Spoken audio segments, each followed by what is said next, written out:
പാടുന്നതാണോ എന്നൊന്നും അറിയാത്ത രീതിയിൽ ഒരു പാട്ട് പാടുന്നു, സ്റ്റുഡിയോയിൽ ഇരുന്ന് ഒരു പാട്ട് പാടുന്നു. അത് അന്നത്തെ കാലത്ത് CD-കളിലൂടെ ഭയങ്കരമായിട്ട് ഹിറ്റാവുന്നു, ജനങ്ങൾ ഏറ്റെടുക്കുന്നു. 14 വർഷങ്ങൾക്ക് ശേഷം നവമാധ്യമത്തിലൂടെ ഹിറ്റായ എൻ്റെ ഒരു പാട്ടാണ് ഒന്നാനാം അമ്പെടുത്ത് എന്ന് പറഞ്ഞ ഒരു പാട്ട്. അത് പ്രത്യേകിച്ചും ശ്രീരാമദാസന്റെ മുമ്പിൽ അത് പാടാൻ കഴിയുന്നതിൻ്റെ ഒരു സന്തോഷമുണ്ട്. ഒന്നാനാം അമ്പെടുത്ത് രാമനെ എണ്ണ നേരമതയോ ലങ്കേശൻ രാവണന്റെ നെഞ്ചിലിടിത്തിയ വല്ലാതെ മോഹമുടന്ന് മൈഥിലിയെ കട്ടത് കൊണ്ട് എന്തെല്ലാം മുകില് വന്നെന്റെ കൈലാസനാഥ.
പല പടി കടന്ന ഏരിയ എടുത്തു ശ്രീരാമൻ കാത്തിയുള്ള ചിരസുകള് മുഖനോ മോക്ഷത്തിൻ വാതിൽ കടന്നേ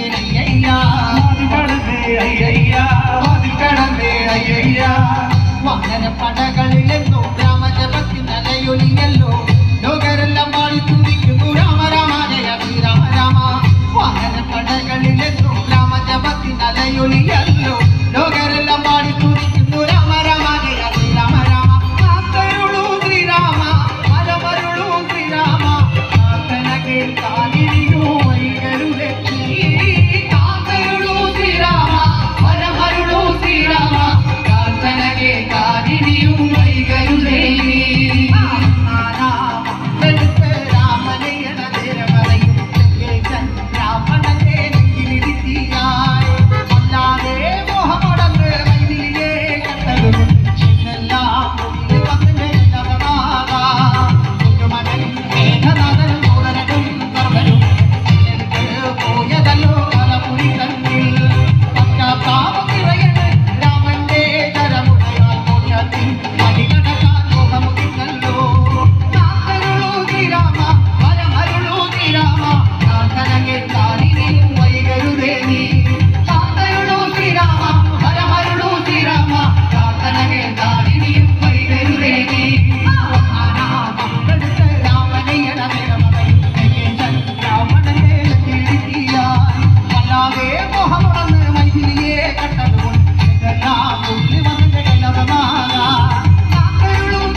രാമനയണമേരമതയോ ലങ്കേശൻ രാവണ